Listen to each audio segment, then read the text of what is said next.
Hey there everyone, it's DarkArtQT here and welcome back to the channel. Today we're going on a deep dive into some of the most underrated zombies maps of all time across all development studios.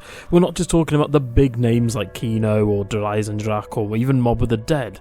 We're highlighting the maps that don't get nearly as much love as they deserve. So whether you're a seasoned player or just looking to try something new, here are the top 5 most underrated zombies maps of all time that you should definitely check out. So let's start off with number 5. At number 5, we've got the one that started it all, Nacht der Untoten from Call of Duty World at War. Whilst it's the very first zombies map of all time and often seen as too basic by today's standards, Nacht der Untoten deserves much more credit. It's an exercise in pure survival, no perks, no pack-a-punch, just you, your gun, and an endless horde of zombies. The simplicity is the challenge here. It forces you to rely on skill and strategy rather than clutches and training and all that good stuff, but it's a perfect throwback map for those who want to experience zombies in its raw, unfiltered classic form. Plus the ambience and atmosphere of Nacht der Untoten, in my opinion, is unmatched in any other zombies map. It's quiet, it's still, it's eerie and it's dark, and it's zombies horror at its finest.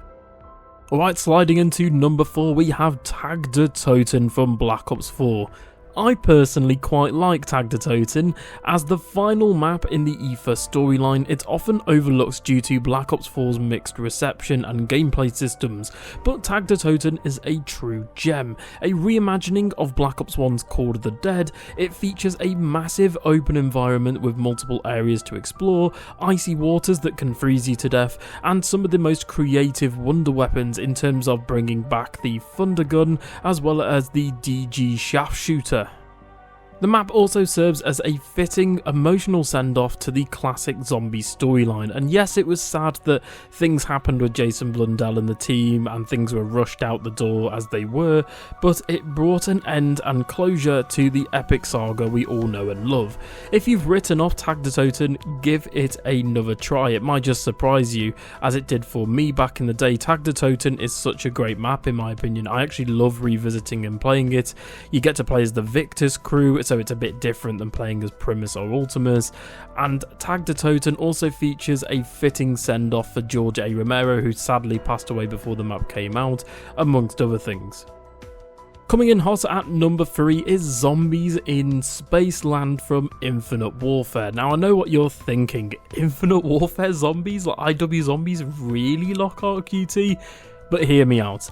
This map is one of the most fun and unique experiences in the entire Zombies franchise. Set in a 1980s themed amusement park, it's filled with neon colours, retro music, like honestly some of the best 80s music across R&B, rock and hip hop, etc. An awesome cast of characters that will make you giggle, and you can even ride roller coasters, go down slides, dance with zombies in discos, play classic Activision arcade games, and unlock some of the coolest Easter eggs. This map had so many really cool side Easter eggs. It's also not just about nostalgia, it's genuinely a well-designed map, and yes, it does feature some of the bugs and hiccups that come from the sort of IW Zombies engine, but this map had a ton of replay value and a vibe unlike any other Zombies experience set in the 1980s. Plus, I'm gonna say it, I personally think Zombies in Spaceland did the 1980s better than Cold War. At number 2, we have Revelations from Black Ops 3. This map is a massively controversial map. It has a very controversial reputation. Some say it's too easy, or some say it's just a rehash and a blender of reused old content. But you're missing the point here. Revelations was meant to be the last ever zombies map in the EVA storyline before obviously it boomed in popularity and things changed going into Black Ops 4. Revelations was a love letter to the zombies fans, featuring iconic locations from the entire EVA storyline, Nacht der Untoten, Shangri-La, Origins, Mob of the Dead, all mashed up and put into a blender into one chaotic, beautiful finale. The map layout is complex yet rewarding, rewarding yet familiar to Zombies veterans. The wonder weapons were epic. We finally got to Pack-a-Punch the Apothicon Servant, which in my opinion is the best wonder weapon, the probably most OP wonder weapon of all time, and the storyline payoff was massive. We got loads of hidden revelations, if you will, pun intended. We got loads of radios revealing stuff about Call of the Dead, Shadows of Evil. It was fantastic.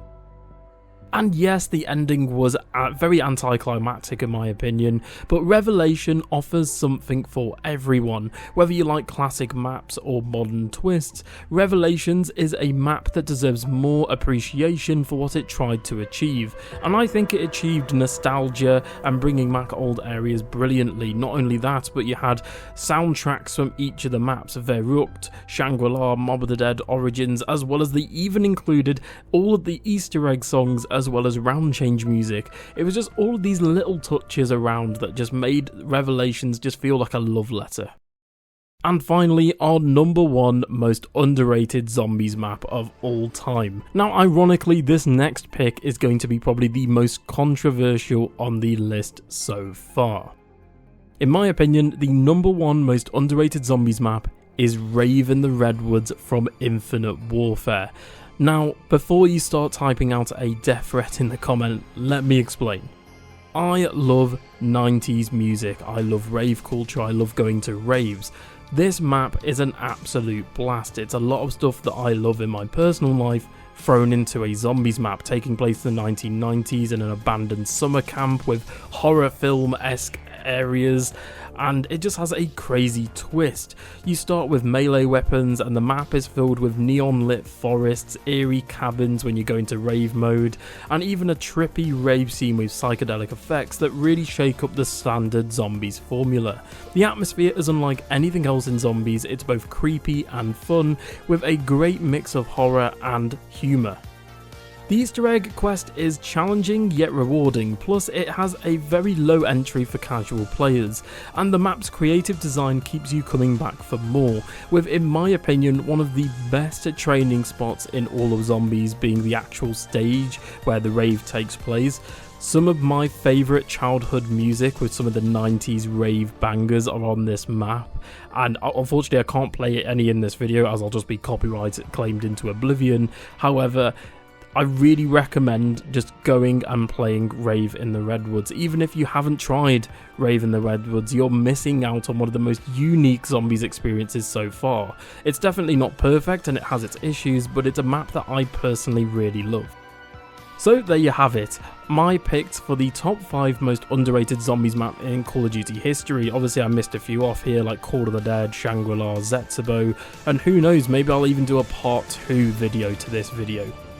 So did your favourite map make the list, or do you think I missed one out? Let me know in the comments below, and if you enjoyed the video don't forget to like, share and subscribe, and even hit that notification bell so you never miss another Undead adventure. Until next time, thank you so much for watching the video today, stay safe, I hope you all have a fantastic day today, and goodbye.